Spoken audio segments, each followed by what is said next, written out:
महानगर अनुपम जी के पर कमलों द्वारा आज हम लोग हवाई अड्डे से हवाई जहाज का उड़ान होगा।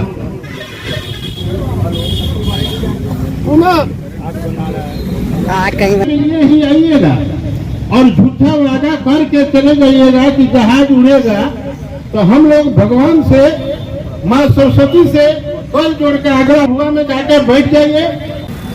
चूंकि 2019 में माननीय प्रधानमंत्री जी ने इस सामने जो आप हवाई अड्डा देख रहे हैं, इसी के मैदान से उन्होंने शंखनाद किए थे कि 2019 के चुनावी सभा में कि पताही एयरपोर्ट सुचारू रूप से चालू हो जाएगा।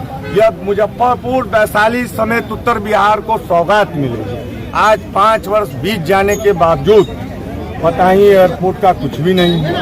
परसों इस देश के गृह मंत्री, हमारे गृह मंत्री जी इसी मैदान में फिर चुनावी शंखनाद करने आ रहे हैं, अपने कार्यकर्ताओं को संबोधित करने आ रहे हैं। तो हम लोग बस ये सद्बुद्धि यज्ञ किए हैं कि क्या ये 15 लाख की तरह जुमला था कि आपने छलने का काम किया मुजफ्फरपुर, वैशाली सहित उत्तर बिहार के लोगों को, ये हम लोग जानना चाहते हैं। क्योंकि देश के प्रधानमंत्री जी का ये वादा था, जब देश के प्रधानमंत्री जी का वादा पूरा नहीं होगा तो हम लोग किससे उम्मीद करेंगे।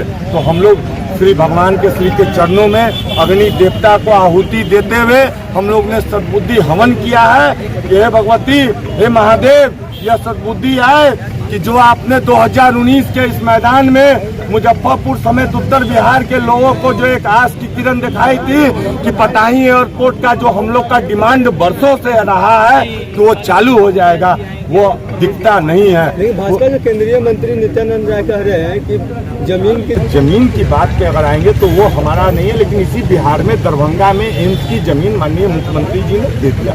अब वो कहते हैं कि हमको जमीन पसंद नहीं है, ये तो बड़ी विचित्र विडम्बना है। चूंकि यहाँ विपक्ष की सरकार है, महागठबंधन की सरकार है, तो केंद्र सरकार कभी नहीं चाहेगी कि बिहार में विकास की धारा बहे। आप देख लीजिए,